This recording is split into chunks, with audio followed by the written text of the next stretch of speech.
I'm Hema Marshall and I run the small business operation for Cisco in the UK. And I'm joined here today with Piers Linney.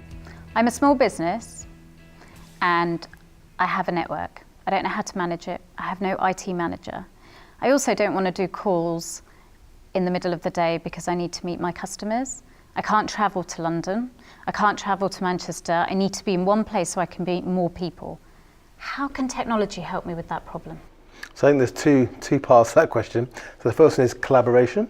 So you shouldn't be limited in terms of where you are, who you can communicate with, how you communicate, whether it's messaging, video or voice. And also you shouldn't be limited in your talents and access to talent by where you're located. So human creativity is the future really of competitive advantage, especially with AI and robotics. So it's important you can access the right talent and communicate in a very sort of timely fashion to be creative and create that competitive advantage. The other point is to do that, you need a network. And I always say that your network and your connectivity is in many ways the oxygen of any business, especially a small business. And we all know if you're trying to talk to somebody and your network isn't quite right, it's hugely frustrating. If that's a customer or supplier, that means it could be a lost deal or it can impact your business quite adversely. So having a network which is robust, reliable and increasingly secure is extremely important. You can't have one without the other, really. But don't I have to be near that technology to be able to do it? Right? Don't I have to have the technology next to me and in a home with an access point and a data center? That's the last thing you want. That's when I started out, that's what I had. I had my first business in my flat and I had technology sitting in the front room and I was still late for work sometimes. But the point is now is about the cloud, is that you can have technology that large enterprises enjoy, and that's why they had a technology competitive advantage. They don't have it anymore. You can access the most reliable, complicated, ever-changing, being updated software in the world from if you're a one-man or two-man band. And that's the power of cloud. So that's what it does for small businesses. But here's the thing. I'm a small business. My cash flow is tight. I don't have enough budget to go out and hire new people, let alone the technology. And that technology is really expensive from big businesses. What do I do?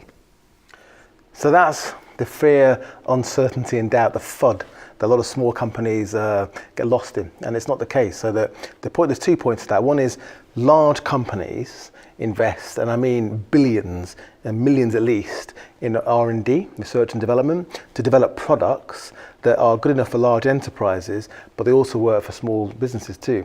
So you're sort of purchasing technology that is being created with you in mind, but at great expense. Now, you can buy technology from a small company, even a startup, but they might not be around tomorrow. And also, it's about the support as well.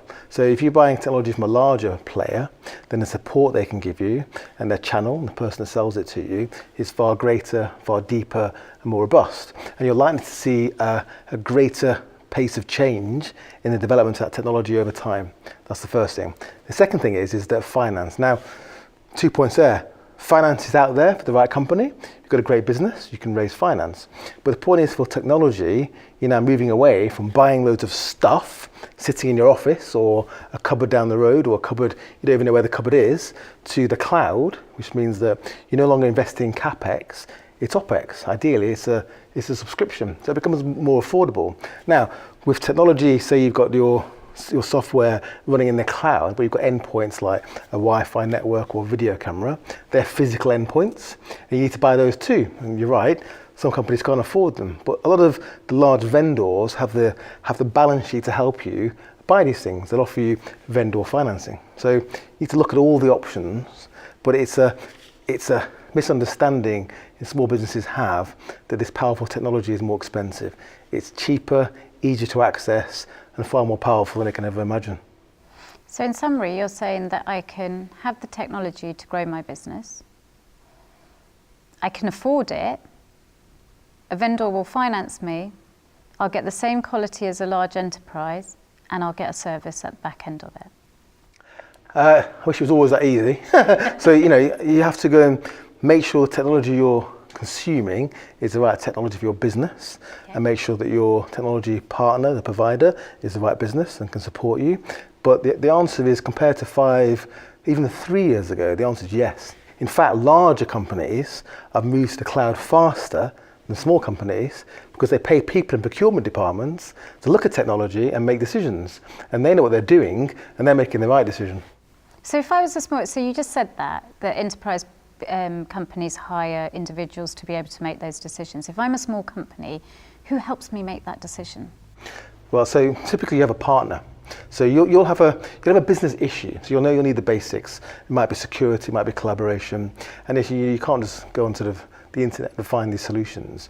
You need to talk to a partner, and ideally talk to a partner, and a partner is a supplier, and the products that they're selling and the services come from these trusted large brands. And they're the people actually that will help you, put a solution together, but still make sure that you're getting your money's worth, the return on investment's there, and you're buying the right solution for your business, because they still want to sell things to you, which is fine, but it's the partner that's going to help you go on that journey.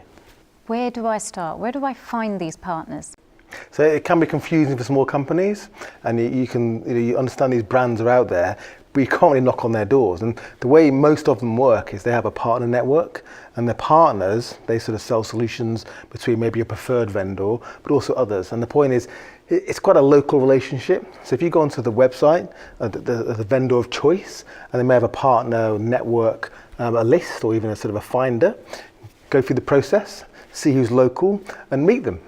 Call them, say I need some help, and typically a salesperson will be happy to come and talk to you, and talk to a few of them and see who you want to work with, who's got the right price, who's got the right support, and start there. But I think it's important to realise that it's a local relationship. You don't have to call up a call centre in San Francisco to try and get your solution. That's how it works. So thanks for talking to us today, Piers.